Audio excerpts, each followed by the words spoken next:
Hi and welcome to the latest episode of Pat's Procrastination, brought to you by the Pat's Propaganda YouTube channel. Thank you for tuning in. Please do not forget to be rating, reviewing and subscribing. So we are back. It's episode 15, the final recap wrap-up of the season. It is myself, Clazzy Clare Cooper, and himself, Chudders. So Chudders, 17-3 loss. What are we thinking, eh? It was a good epitome of the season, I think, really, wasn't it? It was quite an example.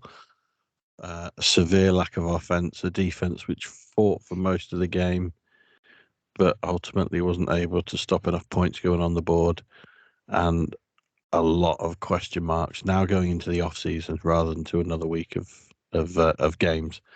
Yeah, what did you think, Claire?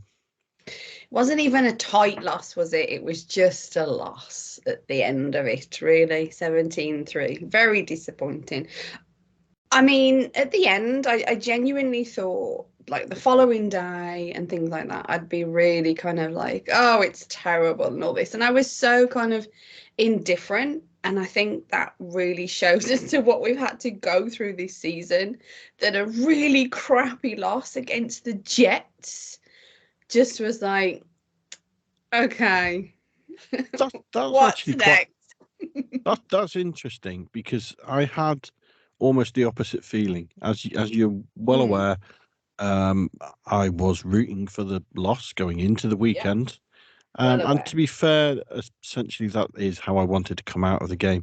But as the game was being played, more and more was growing the pains, I'll say, inside me of I really, really don't want to be rooting for this loss. I really want to win, to see off Slater in what's quite Yeah, possibly, I'm sure we'll get to this talk maybe later on, but quite possibly Bill's last game. Defending the streak, it's the Jets who everyone hates. This was a painful loss. Not so much because of the performance, because I think the performance is pretty much what we're expecting with yeah, the season we've had, but yeah, it's the circumstance of it all that made it quite painful for me, I think, and more than I'd possibly been prepared for. I yeah. thought I'm well on board for tanking, losing, and I'll be happy when we're picking three, and I am for that element, but it hurt a lot more than I thought it was going to. So, yeah, no, it's interesting that you didn't quite come out of it the same way, and I know we have had opposite views of these things going Yeah. into the games, but we still come out with different views at the end. It's surprising that I was so indifferent and you were kind of, for want of a better phrase, emotional, because that's not really your vibe and it is mine. But I'll be honest. I mean, I could sit here and say, oh, I was ranting and raving and everything, but I surprisingly wasn't. As you know, I didn't want them to lose against the Jets. Just because I didn't want them to lose against the Jets. I wasn't even thinking about the draft picks. I know we've talked about that. And I know that I see the positives of being higher and things like that. And that's something we'll talk about in another show completely. But I don't know. The game was just it was just so disappointing to watch. And the result was so disappointing. And losing the winning streak against the Jets was so disappointing that it was just like it almost took all my emotion away. It was like I was nearly numb. It was like, That whatever. is really interesting, because you're right. There was more emotion in it than I was prepared for. The Mm, last maybe 8 minutes of game time, I felt really engrossed in what was on the screen, not because of the quality of the product, mm, but because I felt like I didn't want to blink. I felt this is the end. I'm watching the end. It's almost like watching a car crash, and I don't mean that in a nasty way, but it felt like one of those things. I can't look away. This is quite possibly the end of the era, the greatest sports dynasty era there has ever been in any sport. This is it ending in front of me right now, and I couldn't look away. And I was also hoping for that one moment for Slater, whether it was a snap on mm. defense, a snap on offense, that sort of signal, that goodbye from him, a goodbye from Bill that never really happened because he was hidden away completely and didn't acknowledge anything at the end. It felt really quite dead. That it went out with such a whimper. I'm wondering if that's why some of it, though, because I know we don't know, and I know that, as you said, we'll talk about Bill in a little while. maybe it's because you're more convinced he's going, or you're more in the camp of wanting him to go than I am. So maybe some of it for me was I didn't feel that emotion because the part of me that just isn't accepting that it was Bill. Maybe there's that little voice of me that thinks he's coming back. So as the Slater thing, yes, I agree, and I'm surprised that I didn't have more. I think maybe we'll have a delayed reaction or something from that, but maybe some of it comes down to, as I said, you're more final on what's going to happen and accepting of Bill leaving, that kind of thing. I'm a bit less. I'm not even sure if I think he is going to leave. I don't know if I want him to leave. Ask me which day it is, and then I'll tell you which thing I think. But maybe something is from that, because I didn't have that it's the final countdown feeling of it that you did, because maybe we've got those different views as well. But because we'll talk about coaching in a bit anyway, we need to recap the game, because the whole point of this season of all these episodes was to replace my written recap. That's why in the off season previously we discussed this and said that, you know, I didn't know if I wanted to come back and do the written recap, but I wanted to produce something, and that's why we're here. That's why Chudders is here to be my co-host to bring these to you. So we do need to recap a little bit on the game. But while I think about it, while my train of thought is going, I know that it's been put out on Twitter, so some people will know X, whatever. Some people will know we are coming back in the off season. So we will talk about that at the end of the show. But I wanted to drop it in there whilst I remember to say that whilst this is the final game recap, this isn't the final episode. We have discussed and we are going to come to you during the off season. So please ensure that you are still subscribing to the Patriots, the Pat's Procrastination, YouTube channel, so that you don't miss out on those. But still, yes. And I'm also, just to, on the back of that, I am pleased to announce that I do have quite a long lineup of sponsors that want to sponsor my underrated player of the day or similar such segments of the show. So they will continue, Claire. You know, there's really quite a long list there. You'll be pleased to know, I'm sure. I was so hoping that was retired. But anyway, back to the game recap, because as I said, that was the key that I wanted to make sure that everybody knew we were doing one of those. And we are trying to do one of those, even though it wasn't the greatest game. Now, the good and the bads is going to be a little bit difficult because there wasn't really very much. My page is rather blank. I don't know about yourself, but the one thing that I do want to take away from the game, and hopefully I don't steal it completely from yourself, is the fact that they brought in a couple of guys, cornerbacks in particular, that were sort of necessary. Now, while Alex Austin, obviously, yes, he didn't light it up. He wasn't sort of a super duper elite athlete, as people like to say.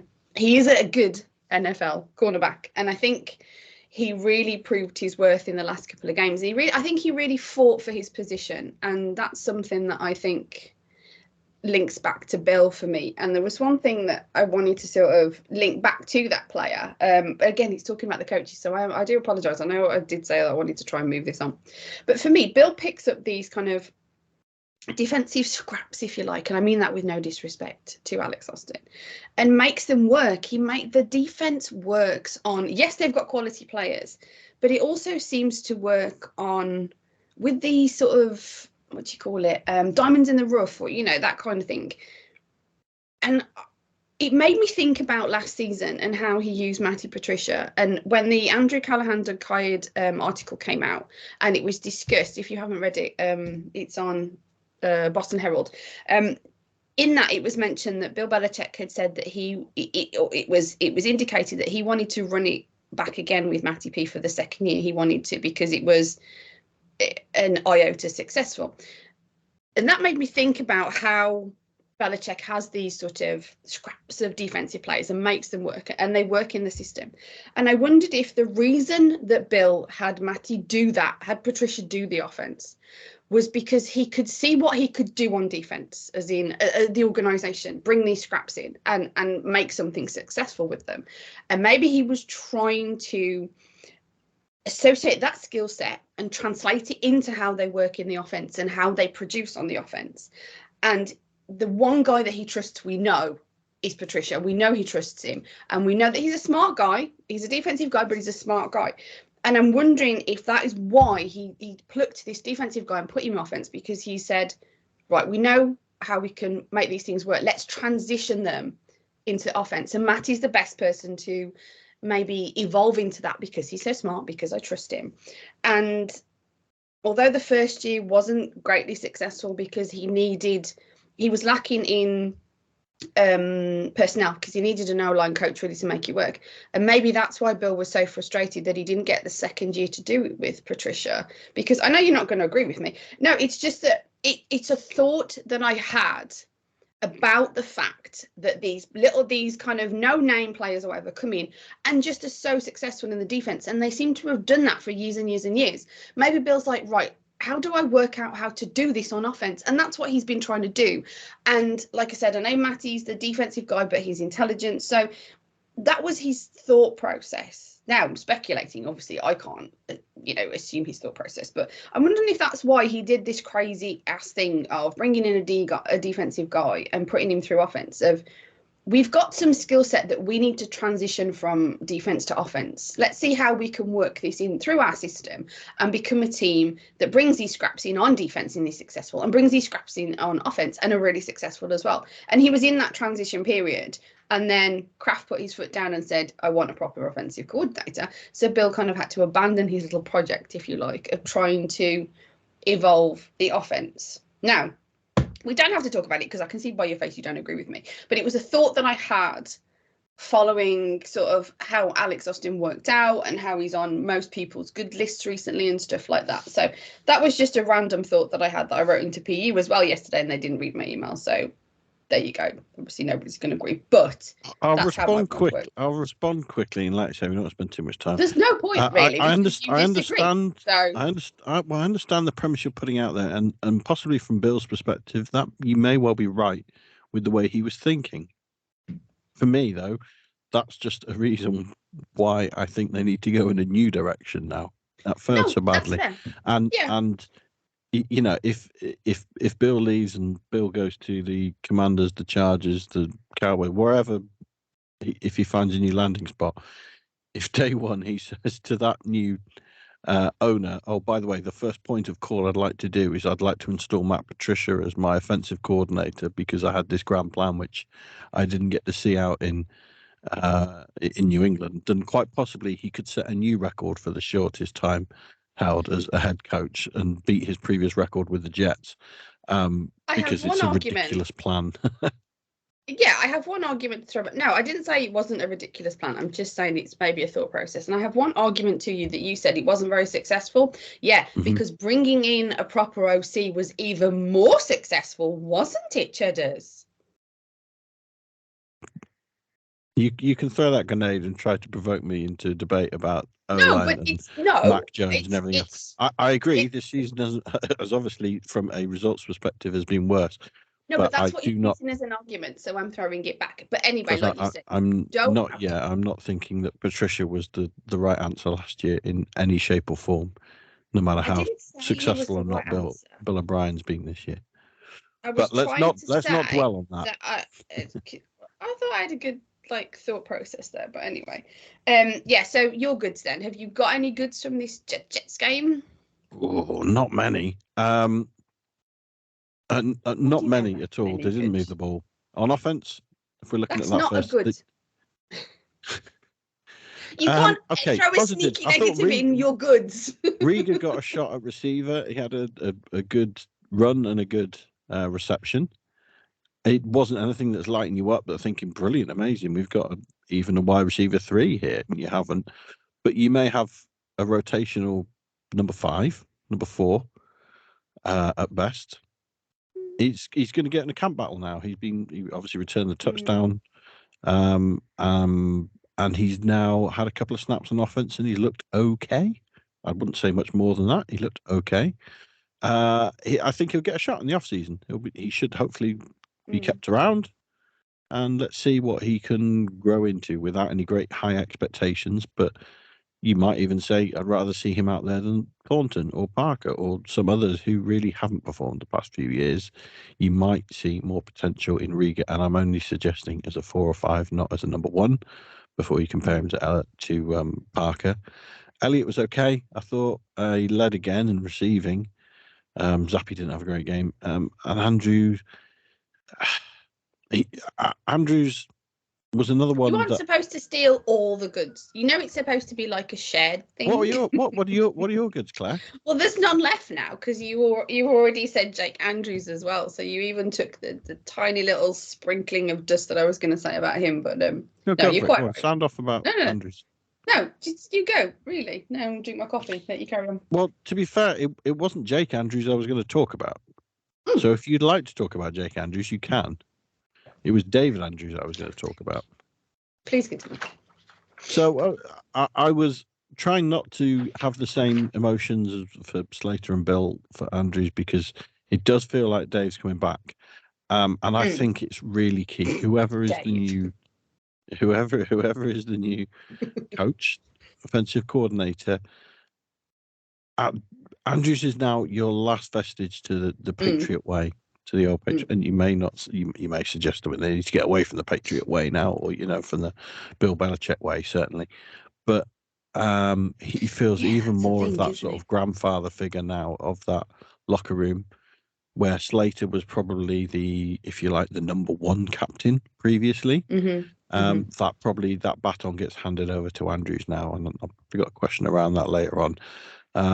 But yeah, Andrews again, he's been solid on the O-line all season, about the only one. Yeah, no, I was just going to mention that Jake Andrews was in for a couple of rotations, and I was surprised when I saw him, but now I'm not going to say, oh, all of a sudden he's an elite O-lineman. No, but I saw him and he wasn't too bad. And it's like, okay, if that's fine. If he's in now, if he's in the rotation now, or not that there should be a bloody rotation, but anyway, hopefully off season, work him out, work on his strengths. Maybe when we come back for this season that's due next, I'm never great with this season, that season, the forthcoming season. Hopefully, if they can do a lot of work on him in the off season, he might bloom into an O lineman that is quite successful. So that's something that sort of put a pin in that and look forward to seeing what the 2024 season, if you like, has of him. I'd agree. I guess to finish off around the offense, I thought it becomes even more clearer. You do not have a QB1. Zappy. You needed this game to tell you that. Meh again. He Question probably then, is going to be back up, he your but you don't have a QB1 going into next year. That is, no. Whether you want to take one at pick 3, whether you think, no, I'll do a day 2 stop sneaking in the draft or stuff. whether you think there's someone in free agency, whatever, as a fan, your personal preferences. Mine is take one with pick 3, but you do not have a QB1 currently. Is Zappy your backup? Yes, but I would be open. My preference would be you take one at pick 3. No, stop talking about the draft. I'm asking you about Zappy. You keep Zappy and you pick up a free agent veteran. And I'm not. It doesn't have to be one to necessarily start, but one that you can rely on to provide some stability in that quarterback room, bit of knowledge, experience, understanding to help teach whoever that new quarterback is, as much as anything else. Just as the discussions have been on that Ferentz has been that in the O-line room, he's been coaching in the O-line room. I would like a quarterback in that room who can help to impart wisdom and knowledge as well. I want to make a point. I want to give him some kudos, because I know he obviously listens to the show, but when Ferentz obviously had to come in as some kind of pseudo O-line coach type thing because Adrian Clem wasn't there, although the O-line wasn't good, there was sparks of it being better. And I think that was something that was good to take away. So maybe Ferentz can stay in the building in some kind of coaching role, wouldn't be adverse to that. If they turn around and say he's the O-line coach for next year, but they get in some quality tackles, I know we'll talk about the draft and all that later, other show. I don't think I'd be concerned. I think I'd be okay, personally, but that's just me. And I know that you think I'm completely naive because you've said it multiple times. But anyway. Around that, I mean, Ferentz, as has been widely purported, his family has a history of coaching. So yeah, it's in his blood. He was a very serviceable offensive lineman. He was never really elite, but he's got good knowledge. He's serviceable. He's been an NFL player. Can that transition to being a good O-line? And I think nearly all Pats fans would say that O-line is one of if not the biggest weakness on this team, that really needs a new coach, or that needs addressing through talent, through scheme, through coaching. It needs addressing. You could be right. Ferentz could be the person to do that. Whoever, whether Bill remains head coach and Bill O'Brien remains offensive coordinator, or it's a completely new system, a new coach, and is needed. That needs heavily addressing this offseason. On that, do you want to discuss bads, or do you want to just talk about what is the topic of the moment, and that's Bill Belichick and coaching? Well, I'll touch on the defense for a second. The run defense wasn't great. It was obviously with the weather conditions, it was going to be a run-heavy game, and the Patriots gave up a lot of yards, but relative to the game and the expectations, it wasn't a stupid amount, but it was enough for the Jets to win the game, particularly with the touchdown from Hall at the end. That was the game changer. Now, what I would say just before that was what I thought was almost a game-changing moment. The White batted ball that he so nearly caught would have been interception and an easy run in for a score if he had. That was a game-changing moment. And that's not throwing shade on White for not catching it, because it was a difficult chance. But that was one of those moments when that happened that you thought, if that was fingertips away, that had happened, that really could have completely changed the game at that moment, I thought. Yeah, and it was in the fourth quarter as well.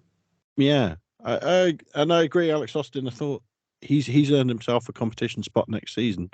Not that I think he's going to be even necessarily a number 2 cornerback, but he's earned himself a place in that room to compete for a role. We've obviously got some players coming back, Marcus Jones, Gonzo. I think hopefully be some competition there. But I think Austin has earned himself a place in that competition, which is good to see. Good to see competition there. Jennings, Bentley, Barmore, I thought all had good games again. They were busy. There were plenty of tackles flying around, pressures. I think kudos to them for a good game as well. I agree. I do have the refs as well. Not very happy with the officials, but that's normal for me. That seems to be a thing. What was your beef with them? I can't actually repeat what I wrote down. The language is too bad. I know that this isn't a children's show, but I'm not going to repeat what I've written. Okay. It was an unnecessary roughness call that they didn't call on the Jets. I think it was a late hit on Farrell Brown. I remember. And I was by my language, I was very unhappy about that. I enjoyed that moment because it looked like Farrell Brown was about to take on the entire Jets roster on his own. I enjoyed that. Bit of aggression, feistiness. The other, I guess, to close on my notes on the game itself, the fumble on the kick return, lucky to have just been down in the replays when it looked like they'd lost the ball in the fourth quarter there. And another coaching note, maybe, and I know you've said this as well, Slater probably was his last game, although he still hasn't come out and said it. And it did seem in post-game comments and whatever, he was quite reflective, but he didn't seem someone who's committed to retirement yet. So he may be himself seeing what's around, but obviously from the warm-ups and the T-shirts everyone was wearing, the flowers that have been thrown his way in on the scoreboard screens, on the program of the day, it all seemed to be, everyone thought he was going, but he hasn't looked 100% like he's necessarily certain it is. But he is one that I'd love to see return in some form of coaching manner. His presence around the locker room, his leadership, his knowledge, experience, he's a true legend. He's obviously going into the Patriots Hall of Fame one day. I think there's a good chance as a special teamer he could be going into Canton as well. Those were my notes, I guess, on the game. It was emotional watching him walk off. I think maybe that he hasn't announced it. Possibly there's like two things. Maybe because he even said in, was it the pre or post game presser or something, when he was talking about the hoodies and stuff that the guys were wearing with Captain 18 for him, that he didn't want that day to be about himself. And I'm wondering if he didn't really announce it because he wants to reflect and say the right words, and he didn't want the last game to be about him. And also, like you said, and like we've talked about I think quite recently, is the whole coaching thing. Maybe he's not doing the big I'm going to retire and walk away from Gillette, because he's not. He's actually going to slip into a slightly different role, a more coaching role. I don't mean like he will be classed as a player, I didn't quite mean it like that, but he's not going to like retire from the Patriots. He's going to retire as a player, but still, you know, look at working as something in the Patriots, because, you know, they've always said how they do so much for the community and things like that. So then he'd be leaving that community sort of thing. So maybe it's a case of Kraft has said to him, look, don't announce it because I want to talk with you. I want to keep you in the building. I get you don't want to play anymore, perhaps, you know, it's got to that stage in your life that you don't want all that physicality, but I don't want you to leave my building. So hold off on saying that exactly, so that we can announce you're leaving the team, but you're going to be this, that kind of thing. Maybe it's something along those lines. Just speculating, obviously, I don't know. I'm just wondering if maybe that's why it hasn't been the big announcement that you were looking for. Now, as usual. Well, on that, one second then. If that, let's say that was his last game as a player, and he doesn't play again, sure. Who do you think should be breaking it down after the game when the Patriots win? The oh yes from Brewski. Now, do you think one, it should be retired, especially if Bill goes? Do you think that's a tradition that should be retired? Do you think someone else should take it on? Maybe Peppers, who seems to be a form of locker room leader, or Andrews, because of, like we said, his legend status there, his longevity. Or do you even think Slater, should he take up a coaching position, that he's still qualified, he can still be the one that leads it? What's your thoughts on that? If he stays as a coach, yeah, maybe don't sort of take it away from him. It be his thing because it's successful. If he's not there at all, then you should let someone else do their own thing. Like Peppers is the first name to come to mind because he's so energetic. He's got such a, you know, such dynamicness in the locker room and stuff like that. So I think the torch needs to, if Slater's definitely not there, the torch needs to be passed, but an individual needs to do it their own way, if you see what I mean. Not say, oh yeah, and things like this. It needs to be done the way that they want to do it, I believe. You asked me my opinion. See, you don't agree with my opinion. Yeah, I don't agree with your opinion. I'm, as you know, Brewski's my favourite, so I want it to stay the same format. You know, say a few words about a victory, and then how do we feel about something? With an I want the format to stay the same. Word for word. That's all I mean. I don't mean don't do that. That's what I said. Someone take it on in their own way, so that it isn't how do we feel, because that's what Slater said, sort of thing. And you do realise that just because you don't agree with me doesn't actually make my opinion wrong. You understand that concept, don't you? I don't know. But I think Andrews is deserving of it. That's why people are surprised that we're going to do the off-season shows and longevity. I just want to quit. But I wouldn't give it to Slater. I wouldn't let Slater continue it because I wouldn't want a coach doing it. Because I think you then go into those rounds. Well, hang on. Well, when Slater leaves at some point in the future, whether it's full retirement or moving on to another club or whatever, then it would feel weird going back to a player. So for me, I'd probably go Peppers. But I'm open to anything. That was just an interesting thought I thought we could have. So you could tell me my opinions are wrong. So did you wish to discuss Bill Belichick in the last few moments of this game recap wrap-up show? Well, I guess first of all, did you have any tight end notes? We've touched on Brown. No. Gesicki let you down, obviously. I mean, he dropped one in the end zone as well. Yeah, I've got no. Have a game recap show without you throwing shade on one of my favourite tight ends. It seems to be just what you do. Anyway, let's seems to be what he does in games is more of what I'm reporting. If he didn't drop one in the end zone, I wouldn't be saying he dropped one in the end zone. It's amazing that you can blame me for that. So who's your tight end of the week? I don't know if I have one because they didn't really do it. Farrah Brown. Farrah Brown for his aggression. For fighting, I'll agree with that one. So before we get to the big topic of Bill, which I think we should spend some time on, Well, you're running out of time for underrated player of the day this week is sponsored by a Clare Perspective. Because if you want insights into the biggest off-season for about 25 years, then this is the place for you. Great interviews with all your favourite Pats personalities, and the host welcomes plenty of fan questions and interaction. So thank you, Clare's Perspective, for sponsoring that one. I'm going to give it to Riga. He's played himself into a chance for next season in possibly a receiver room as well as a returner. He's looked useful. So I'm going to give it to Riga. Make it. So, Bill Belichick. Question number one, then. Do you think he will return as coach? As coach? At the moment, the little voice inside me thinks so.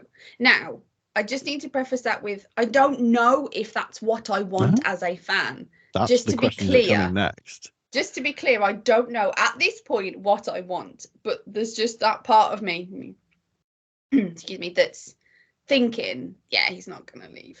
Now, that might be the naive part of me, but at the minute, as we record this Wednesday, the 10th of January, I think he's going to be in New England. That's all I've got for you at the moment. About you? Do you think he would or could? No, I say could because he obviously could. But do you think he would return as diminished responsibilities with at the moment?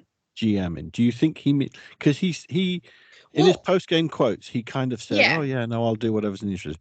Do you believe him? Do you think he truly would give up power, would give up decision making, and reduce his role?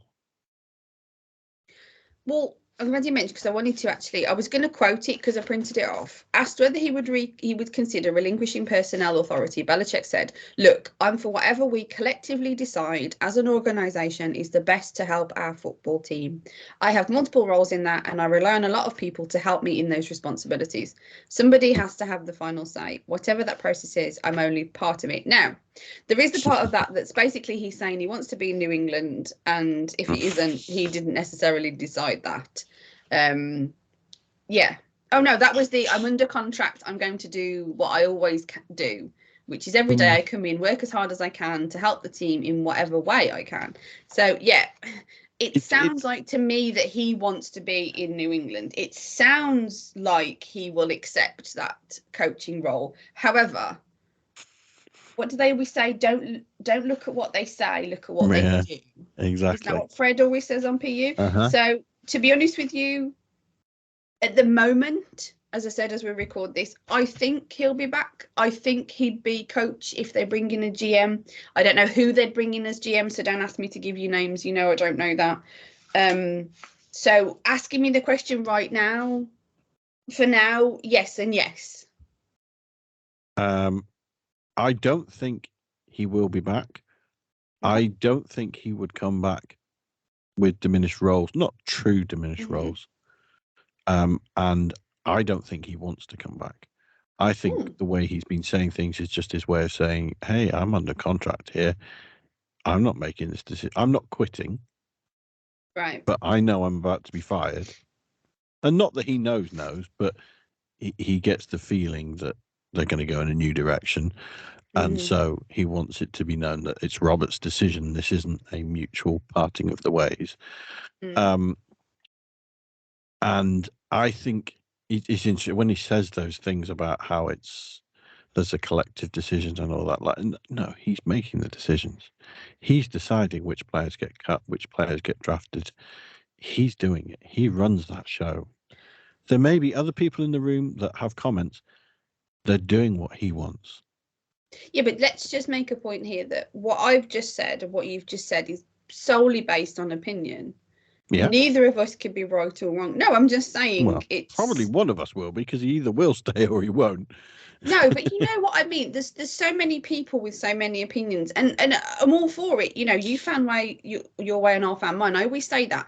Yeah. It's just that when it comes to heated things like this, people are using their opinion as fact. And that's what gets me annoyed, because it's everybody's entitled to their own opinion. And just because you don't agree with it, it doesn't mean it's wrong. And you shouldn't treat it like it's wrong. So I really appeal to the fans, actually, that when you disagree with somebody about something like this, these heated topics that we've got going on at the moment, don't just treat them like they're wrong. You know, give everybody the benefit of the doubt. And if you don't enjoy the interaction, then like don't have it, rather than throw shade on somebody or someone's reputation just because you don't like their opinion. And if you are that impassioned into your opinion and you really do believe in it, then put a sandwich bet on it. That's what I'd suggest, because it's a good way to win a lot of food, I've found this season. The one element of what Bill said that I did think was interesting that you've called out there was him saying along the lines of, I'll do what's best in the interest of the football team. Now, the answer to that, what I think is best in the interest of the football team is that Robert Kraft trades him to whichever team he wants to go to for a first round pick. That is what's in the best interest of the football team. And so if Bill, those are words that could come back to haunt Bill if Bill's essentially in the background saying, you know what, I want to go to Washington, or I want to go to Chargers or Cowboys or whoever. Okay, Bill, thanks. We'll hold you to your word. You're still under contract. You can go there, but we want something back for it. You said we need what's best in the interest of the football team. We're going to get something for you. So that was an interesting angle on one of the things he said. Like you say, we'll find out by the time we record. You'd like to think we will know one way or the other which way this is heading. It could even be by the time this comes out, to be honest. Obviously, it could be later today for all we know. But we probably will know which way it's going. I guess the other thing to touch on now then is there's two people who are heavily in the frame now with Mayo and Vrabel. What's your thoughts on those two? Do you want either of them? None of them? What's your thoughts? I think we need to do this on another show, because I think there's too much to unpack when it comes to it, simply because I know what you mean, and I appreciate we are getting tight on time. The only thing is, by the time we do another show, the answer may already be there. Okay, that's all fair. I'm thinking. You're the one with the meetings. The Vrabel Mayo thing is, I genuinely don't know. I already said this. I genuinely don't know who I want. The concern of either of them is the whole defensive thing. How poor the offenses have been. They brought in Bill O'Brien, who was like an offensive coordinator, great, and he didn't succeed. Now, I know you can argue the ifs, buts, candy nuts with players, O-line and stuff, but at the end of the day, he really didn't get any better than a defensive guy that came in before him. So bringing more defensive people in, I'm not sure. I'm not sure if you went from Belichick to Vrabel, nothing would really change much, because it feels like there'd be a very similar, players coach, defense guy. It feels like that. And I'd be concerned that bringing Vrabel in pushes Mayo out. And I'd still like him in the organization. I'd really like Mayo to be DC. If I can pick anything, that's my one choice, is he stays, you give him a proper title, you put Steve as his, co-counsel, assistant, something. I'm not sure. It depends on what I think Steve will be gone. If Bill's gone, I think Steve will be gone. That's what I'm saying. But you're asking me what for Vrabel, for Mayo, sorry, that's what I'd like. DC, that's it. Bringing Vrabel in, I just don't know. I don't want it to sacrifice getting rid of Mayo, really. It does depend on if Bill was to just leave. If it was like, you don't have a choice, Bill's gone, do you want Vrabel? Oh, maybe. Depends what he does on offense. It's one of those for me. It just, I'm reserved. What if he didn't? When I say he does nothing on offense, but like, what if essentially Vrabel came in and said we're keeping Bill O'Brien as offensive coordinator? There isn't massive change there. Yeah, I don't know. It depends what they do O-line coach-wise as well, then. I just don't know. Because the other thing is there'll be a completely different QB, probably, hopefully, potentially.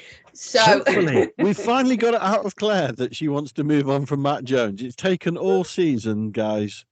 I'm taking that as more of a victory than my sandwich prop bets.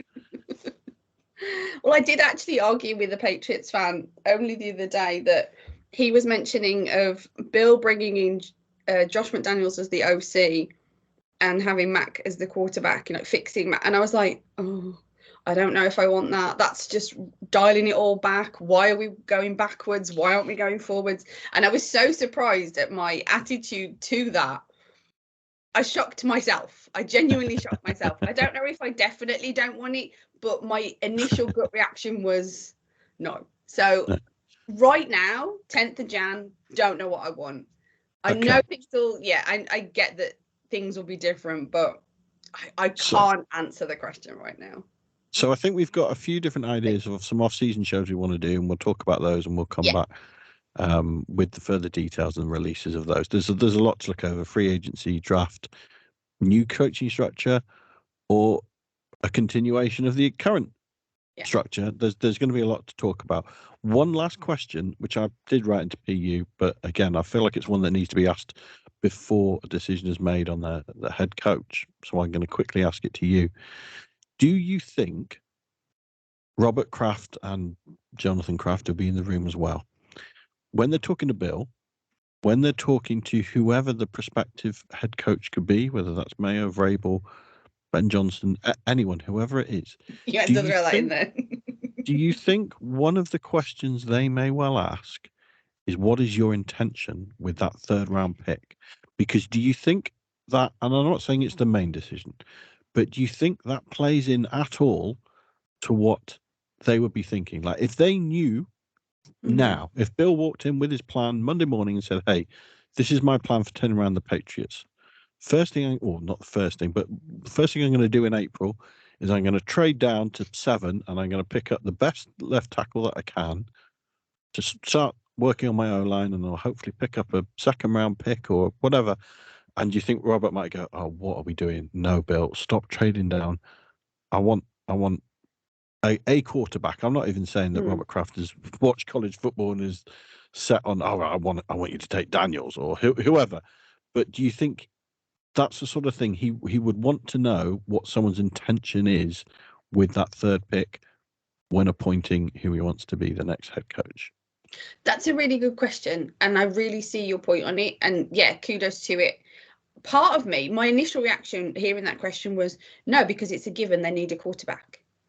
So they'd just roll with an iron fist, if you like, and be like, the third round pick is a QB. Now, like you said, the particulars they might leave to the head coach of which one do you want, which one you can work with. But it does feel like it needs to be, it's an obvious choice. You need a quarterback. You've got the third round draft pick. If not now, when? And all that kind of stuff, as you say.